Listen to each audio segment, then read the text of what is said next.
I wanted to also ask you about spirituality, because we have like 20 minutes. So I want to ask you about spirituality. So there's a story. He talked about when we came from Port Harcourt going to Calabar. So here's the story of that. So we were invited for a show. It was an activation for Smirnoff. And we missed our flight, right? We did.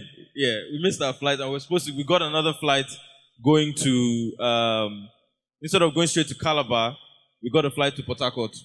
So we landed in Port Harcourt, and there was this guy who said, "Oh, I have this cab. I can get my friends. They'll go with us. They are strong. They are fortified.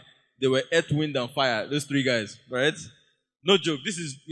I'm not making this up. They called themselves Earth, Wind, and Fire. We squeezed ourselves with three unknown guys in the car going to Calabar from Port Harcourt. So we passed positions. We did everything. Had missed 2 accidents. One tire got bad. When we fixed that tire, we found out another tire was bad. But before we left Port Harcourt, I remember Jude calling his dad, and we had a conversation with his dad, and his dad said, "I'm going to pray for you guys before you leave." And in our minds, we're like, we're going on a trip, but we stayed, he prayed. We missed 2 accidents. There was We hit a dog we hit a dog in on Uyo. Uyo. Make of that what you Yeah. will. To be fair, it was on a bridge connecting Uyo to Calabar. The dog was running for his life and died. Look, it's fact. I don't think that dog died. I don't think it died. We just didn't care. We just kept going, right? But then the tire got bad, and then we fixed it, and then we were leaving, and then we realized that there were 2 tires that were bad. So we called the guys to send the car. They sent a car with security, and I think the whole club came with the car because we're squeezed. It was just me and MI in the middle. So the guy gets on the road, it's drizzling, and he starts running. And I remember Jude telling him, "You need to slow down," but I think he was drunk. So he ran at some point. I don't know how many of you have been to Calabar.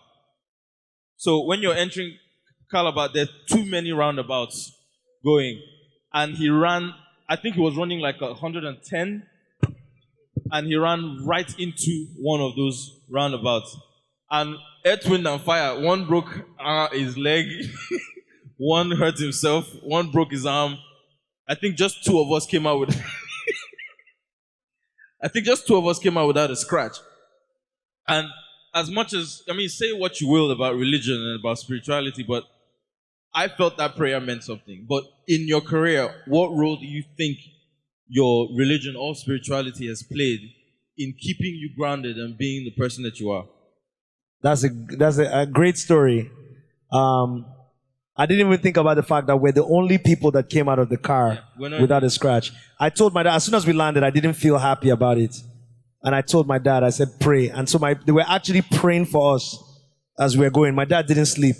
I remember before I went to America that for school, and I woke up one morning. If you know me, you know that I don't wake up. But I woke up one morning like 3 a.m.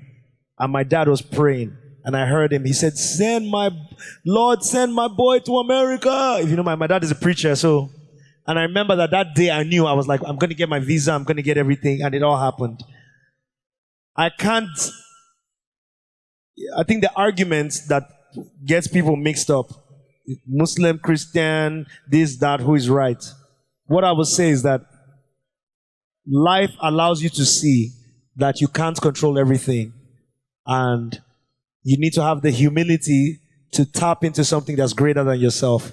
You know, I don't pretend to have all the answers. I'm not the most spiritual person.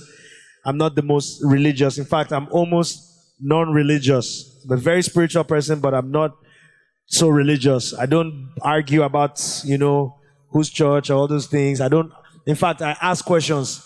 When I go to some churches sometimes, just the way the pastor starts preaching, I'm like, nah. You know what I'm saying? This is not what we should be talking about. But there's something greater than us. And we need to tap into it. And it has kept me grounded. It's kept me humble. It's kept me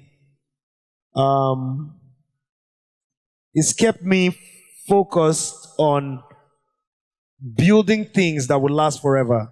Like friendships. Like those relationships like capacity over trying to be the hottest artist or trying to be the best artist or trying to be, seen as the most popular guy. I think it's important for everyone. And yeah. Comedy